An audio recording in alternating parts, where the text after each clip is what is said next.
Hey what's up guys, welcome back to my channel. तो आज हम यहाँ पे बात करने वाले हैं MH-60R के बारे में। तो यहाँ पे यूएस के द्वारा यहाँ पे दो जो MH-60R हैं वो यहाँ पे इंडियन नेवी को फॉर्मली हैंडओवर किए जा चुके हैं। इससे पहले यहाँ पे जो चीज़ें हैं वो इंडियन नेवी को दी गई थी, लेकिन वो जो चीज़ें थी यानी कि जो हेलीकॉप्टर थे वो यहाँ पे सिर्फ ट्रेनिंग पर्पज़ के लिए यूज़ किए जा रहे थे। जो हमारे जो ट्रूप्स हैं उनको यहाँ पर ट्रेन किया जा रहा था। अभी फ़िलहाल के लिए जो 22 हेलीकॉप्टर्स और हैं जो कि डिलीवर किए जाने हैं। जो टोटल ऑर्डर है वो यहाँ पे 24 का दिया गया था, जिसकी जो टोटल कॉस्ट है वो यहाँ पे 2.4 बिलियन के आसपास पड़ी थी। तो यहाँ पे हम बात करेंगे MH-60R के बारे में अब, जहाँ पे जो कुछ स्पेशल रेडार्स हैं, साथ ही साथ ये जो हेलीकॉप्टर है वो किस तरीके से एक डेडली थ्रेट बन के आ सकता है चाइनीज़ नेवी के लिए। तो आप लोगों को याद होगा कि हमने एक वीडियो बनाई हुई थी जहाँ पे पीपल लिबरेशन आर्मी नेवी को हमने यहाँ पे डिटेल में समझाया था, उसको यहाँ पे एक्सप्लोर किया था। तो जिन लोगों ने नहीं देखा है, जो लिंक है वो यहाँ पे डिस्क्रिप्शन में मिल जाएगा। तो अब हम यहाँ पे बात कर लेते हैं MH-60R के बारे में। तो MH-60R को लैम्प्स के नाम से जाना जाता था, यानी कि लैम्प्स मार्क 3, जो कि ब्लॉक 2 में अपग्रेड किया गया था 1993 में लॉकहीड मार्टिन के द्वारा।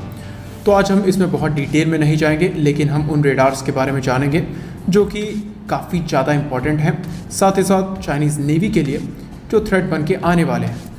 तो बात करेंगे यहाँ पे जो सबसे पहला इसका सेंसर है वो यहाँ पे AN/ASQ-22 है, जो कि एक लॉन्ग रेंज के डिटेक्शन प्रोवाइड करता है।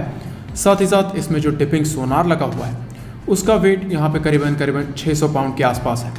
साथ ही साथ ये स्ट्रॉन्ग है, सेफ़ है, रिलायबल है, लेकिन इसकी जो मॉनिटरिंग और साथ ही साथ यहाँ पे जो चीज़ें हैं यानी कि जो एनिमी आइडेंटिफिकेशन है वो काफ़ी ज़्यादा स्ट्रॉन्ग है। ये यहाँ पे पिन पॉइंट आइडेंटिफाई कर सकता है, डिटेक्ट कर सकता है, ट्रैक कर सकता है, साथ ही साथ एनिमी सबमरीन्स की जो लोकेशंस हैं उनको बाकी शिप्स को भी बता सकता है।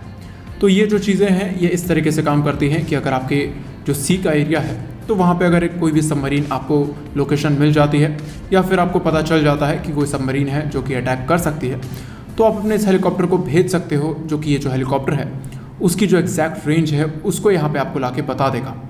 तो उसके बाद ये हेलीकॉप्टर उस पर अटैक करने में भी सक्षम है, क्योंकि इस हेलीकॉप्टर में एयर लॉन्च टॉर्पीडोज जो हैं वो यहाँ पे दिए गए हैं। साथ ही साथ इसके जो जैमर्स हैं वो भी यहाँ पे काफ़ी ज़्यादा पावरफुल हैं। और क्योंकि ये जो एक हेलीकॉप्टर है वही काफ़ी बड़े एरिया में यहाँ पे जो रिकॉनेसेंस है वो यहाँ पे करने में सक्षम है, तो इसका मतलब ये है कि यहाँ पे आपको ज़्यादा हेलीकॉप्टर्स लगाने की ज़रूरत नहीं है। आपके जो PATIs हैं वो तो रिकॉनेसेंस कर रहे होंगे, साथ ही साथ ये जो हेलीकॉप्टर्स हैं ये लो लेवल पर भी फ्लाई करके जो रिकॉनेसेंस है वो यहाँ पे कर सकते हैं। साथ ही साथ अगर PATI के साथ, जैसे कि आप लोगों को पता है कि डेफिनेटली ये जो हेलीकॉप्टर्स हैं वो PATI के साथ ही काम करने वाले हैं, तो ईजिली कोई भी जो सबमरीन है उसको यहाँ पे ट्रैक करके न्यूट्रलाइज किया जा सकता है।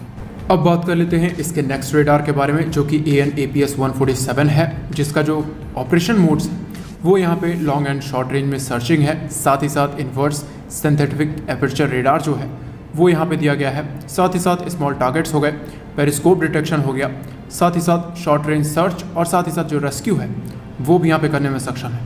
इसके अलावा जो नेविगेशन है और आइडेंटिफिकेशन ऑफ फ्रेंड एंड फो जो है वो भी यहाँ पे दिया गया है। तो चाहे दिन हो या रात, ये जो हेलीकॉप्टर के सेंसर्स हैं यानी कि AN/APS-147 ये यहाँ पे सर्फेस शिप्स के जो मूवमेंट्स हैं, और चाहे वो पेरिस्कोप भी हो यानी कि जो सबमरीन्स की जो पेरिस्कोप होती हैं चाहे वो भी हो, उसको डिटेक्ट करने में ईजिली सक्षम है।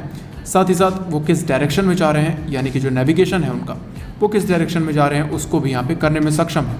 यानी कि जो मैरीटाइम रोल हो गया, सर्फेस सर्विलांस हो गया, या फिर एंटी सर्फेस वॉरफेयर हो गया, एंटी सबमरीन वॉरफेयर हो गया, इन सभी को करने में सक्षम है।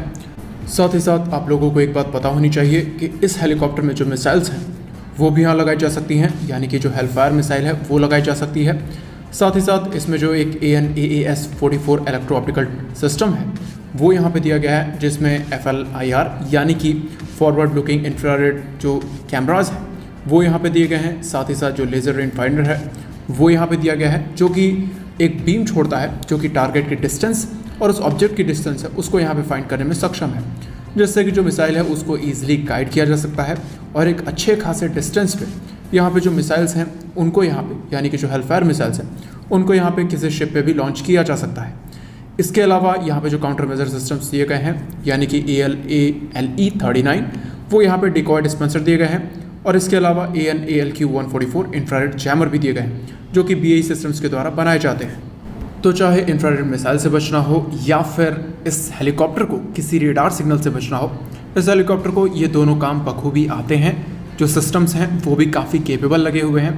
इसके अलावा L3 कम्युनिकेशंस के द्वारा बनाए जाने वाले इसमें जो डेटा लिंक है वो भी यहाँ पे बहुत ही बेस्ट क्वालिटी के दिए गए हैं। यानी कि जो हेलीकॉप्टर्स हैं वो सरफेस शिप से कम्युनिकेट कर सकते हैं, एयरक्राफ्ट से कम्युनिकेट कर सकते हैं, सबमरीन से कम्युनिकेट कर सकते हैं।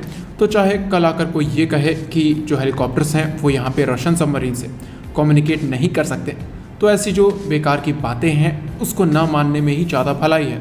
तो इसके अलावा भी यहाँ पे जो बाकी के सेंसर्स हैं वो यहाँ पे दिए गए हैं। सिर्फ इतने ही सेंसर्स नहीं हैं, साथ ही साथ यहाँ पे अगर देखा जाए तो इसमें जो नेविगेशन सिस्टम्स हैं वो भी बहुत ही परफेक्ट है। यानी कि GPS दिया गया है, इनर्शियल नेविगेशन सिस्टम दिया गया है। और इसके अलावा यहाँ पे इसरो का जो नाविक है वो पॉसिबल है कि इंटीग्रेट इन फ्यूचर में किया जा सकता हो। इसके अलावा यहाँ पे जो एयर लॉन्च टॉर्पीडोज़ हैं वो MK54, MK50 और साथ ही साथ MK55 जो हैं वो यहाँ पे लगाए जा सकते हैं। साथ ही साथ जो साइड मशीन गन है वो लगाई जा सकती है। और जैसा कि मैंने कहा कि ये सिर्फ और सिर्फ एंटी सबमरीन और एंटी शिप के लिए नहीं है, ये रिकॉनेसेंस में भी काम आ सकते हैं, साथ ही साथ रेस्क्यू मिशंस में भी काम में लाए जा सकते हैं। साथ ही साथ जो टोटल क्रू है उसमें 3 है, साथ ही साथ जो एक्स्ट्रा और लोग हैं वो यहाँ पे 5 और लोगों के जो हेलीकॉप्टर है वो यहाँ पे कैरी करने में सक्षम है। तो इसका मतलब है कि अच्छा खासा वेट जो है वो यहाँ पे उठाने में सक्षम है, क्योंकि यहाँ पे इसके बेली में भी एक बड़ा रेडार लगा हुआ है, साथ ही साथ साउथ माउंटेड भी रेडार्स लगे हुए हैं। इसके अलावा जो बॉम्ब्स हैं यानी कि जो मिसाइल्स हैं वो भी यहाँ पे लगाए जा चुके हैं। तो ऑल द एंड ये जो हेलीकॉप्टर है ये काफ़ी अच्छा पैकेज है और जैसा इसका नाम है बिल्कुल वैसा ही काम है। लेकिन जो नंबर है यानी कि 24 का जो नंबर है वो सफिशिएंट नहीं है इंडियन ओशन रीजन को देखते हुए। हमें PATI के साथ साथ इसको भी करीबन 24 के और नंबर में परचेस करना चाहिए। तो आपका क्या ओपिनियन है कमेंट सेक्शन में ज़रूर बताएं। आज के वीडियो के लिए इतना ही। जय हिंद।